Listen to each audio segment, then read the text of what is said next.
Good day, everybody. It's Jerry from BackCountry Wrench, and welcome to another video. I have had a chance to take the little DIY Overland trailer out for its first adventure, sort of. Not really. There's a fire band. Couldn't go to the backcountry, had to go to the campground. But when I was out there, I noticed that my solar controller was not seeing the solar panel. So I was sitting there trying to figure out, because you can see the solar panel sleeping. Solar panel's hooked up. And I know I got voltage to the solar panel, and I'm going to show you that right now. So according to the solar panel, this is positive, that's negative. So I got, it says a negative 20 volts coming in. So those look like they're wired backwards. I don't know if you can see that, minus 20. So what I'm going to do is, I'm going to power this off. I'm going to disconnect the solar panel. And I'm going to show you guys right here if I can see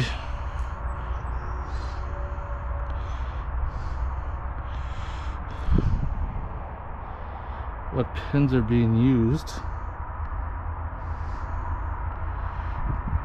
I can't really see, it doesn't matter. So what I'm gonna do is I'm gonna pull these out.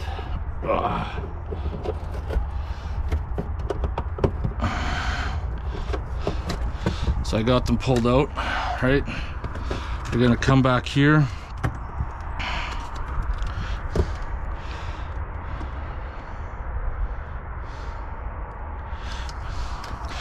I guess it would help if I plugged this in.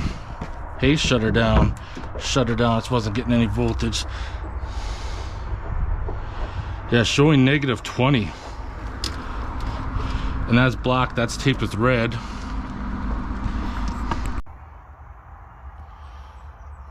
So I'm going to flip those two wires and see what happens.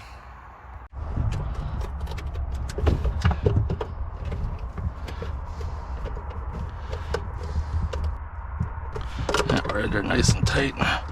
We're going to do the same with this other one.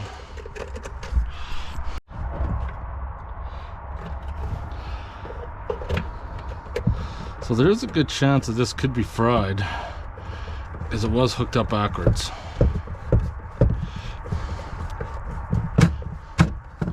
All right.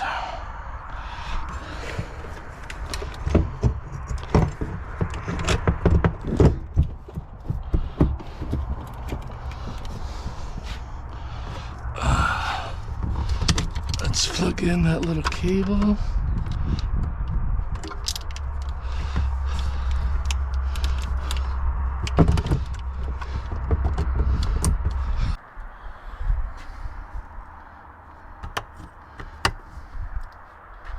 Power back on. We got power. Let's grab our L solar connector. Look at that. Look at that. It detects the PV panel now. It is not in sleep mode. No errors. Shows the panel is coming in at 20.3 volts. No current coming through yet. Okay, here we go. Here we go. Coming through 1 amp, 2 amps.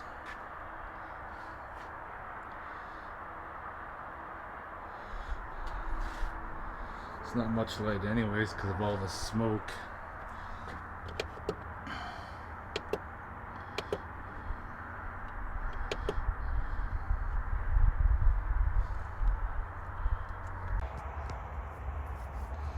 That is mind-blowing.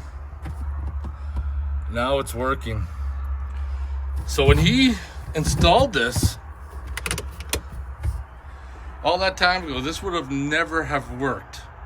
And I don't know how you could say that it did when it didn't. I reversed the wires and it's perfect. It works now, you can see it, where before it wouldn't even show the solar panel, because I was trying to figure it out when I was camping. And this is why you troubleshoot and don't get the parts cannon out.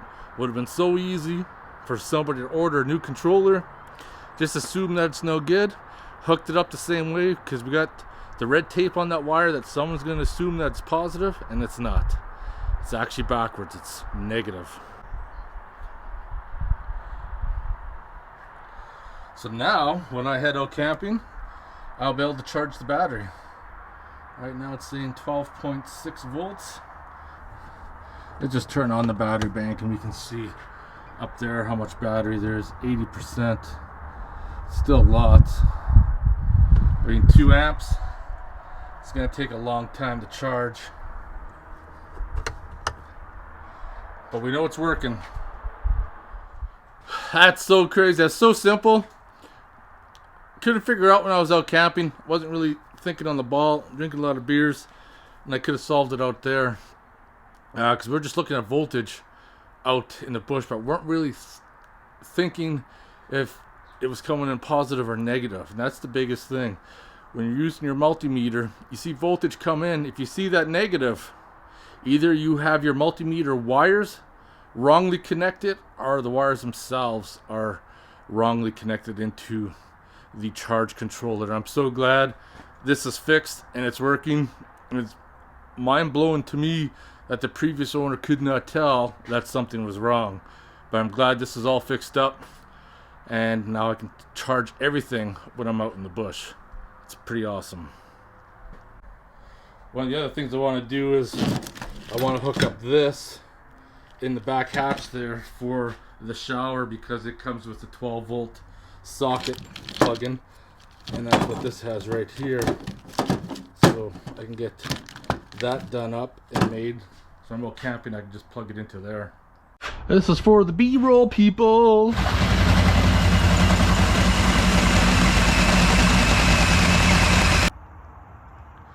Another thing I'm going to look at when it comes in, if you can see, all the grounds go right down there, and they're held in place by a self-tapping screw, which is super ghetto. I got a bus bar coming in for the grounds that everything's going to be connected to, and we can get that all sorted out. And I think I might run a bigger ground wire up to that block as well once I figure out which one belongs to where. All these simple things I'm going to change to my liking. It's got my new plug-in right there. And I'm going to plug into that terminal. Alright, tie her off. I'm going to take this ground wire, loop it around, go in there, but take these terminals out and jump them together into this far one. I just got to tidy them up. I got them wire loomed. So now should be able to put the fuse in there, power it on. There we go. We got power, and we have an auxiliary port that I can run my water pump and probably charge my little solar batteries too. You can see right there on the app. Oh, let me just brighten it up again. It says 18.3 volts, 2.32 amps, 43 watts. Battery is at 87%. No load. It even told me about the Bluetooth app. Like, how could you not know that something was wrong? Like, you can see right there the solar panel and all the information coming in. Now that's taken care of, I just gotta wait for that bus bar to come in to fix that. Batteries have charged up, which is pretty amazing because this weather is so flat and gross.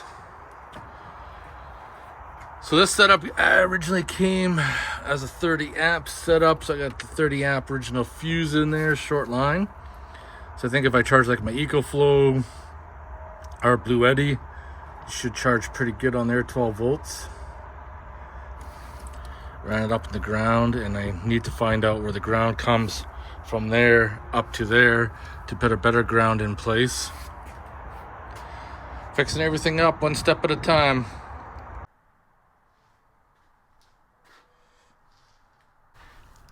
It's another beautiful day out, and I'm getting ready to head out for a quick camping trip again. And I gotta finish these things off. In the last few sections, we're going over the solar, fix the solar, found that ground setup, which was just absolutely terrible. All the grounds together, and then self-tapping screw through the wood. Not a very good choice in my opinion. So off Amazon, I picked up this ground bus bar. I'm gonna install that.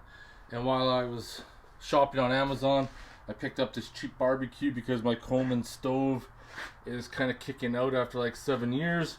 And then a couple of years ago I bought this, or should I say built this DIY 50 caliber fire pit. And I should have took it out last time, but it didn't dawn on me. So I remembered it this time. And I got a bunch of adapters for a 10-pound tank to a 1 pound. So we're gonna hook up a 1 pound tank to that and see how long they last. It's coming out here, coming around. I just got the back opened up, and I don't know if you can see too well, but all the grounds are right through there. And who does that? Who does that?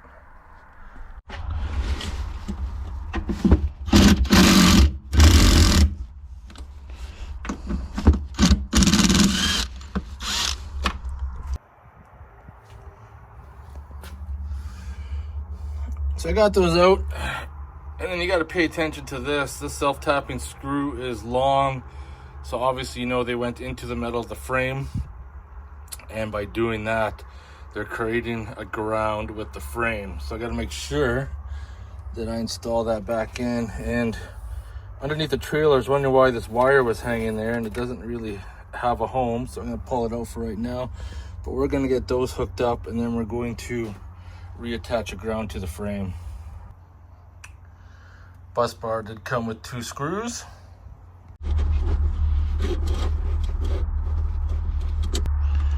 So I could stab some screws through it.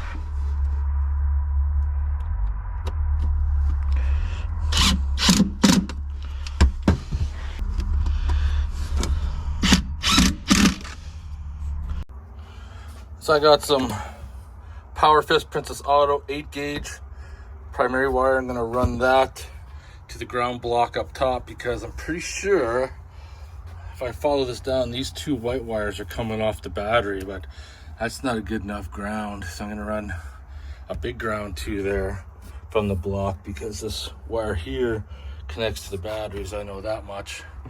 And then I'm gonna run through the hole and back to the frame. So I ran the 8-gauge to the ground block up there. I typically wouldn't use that type of ground block, but it does work. I do prefer the style down here, so I have it connected. And I'm just gonna run the one through the floor to the frame. And the only reason I could think that is because the trailer wire was also connected to it, so it must have something to do with if you used the trailer plug-in and was charging the batteries. This angle drill came in handy to drill the hole, and it got a little sanding pad on it to polish part of the frame. And then got my ground wire attached to the frame of the trailer, put some shrink wrap on it. So that should take care of the electrical. Shouldn't have any issues now. Got good grounds, there's good power leads. I think we're good to go. Carmen's, it's your first time outside. What do you think of the outside, Carmen's? What do you think? Is there lots of new sights and smells? Is there? Is there? Let's have a look at this little barbecue I'm gonna try out tomorrow. It's all assembled, back to the old classic. Because I remember back when I went to the Yukon, this was the only thing I took to cook off of. And it did me well. 2 weeks up north. I'm gonna bring an extra gas bottle, have 4 in total, so I don't know how much gas that'll burn, or if it'll even work with a 1 pound bottle. We're gonna find out when I head out. And I'm gonna be pretty stoked. Try out my new goodies. Alright, it's motherfucking beer time. Got some good old Pilsner. First off, I want to thank you guys for watching. If you made it to this part of the video, we took care of some problems, and hopefully going forward we shouldn't experience too many more. But I better have a sip of my beer. Motherfucking beer time, everybody.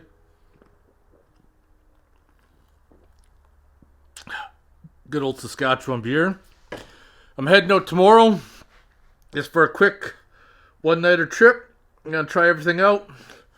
But as of right now, things are looking pretty solid. Things are looking good. I'm pretty happy. I'm going to get a fire going in the backyard because I can't have a fire out in the woods. But in Calgary, I'm still able to have a fire.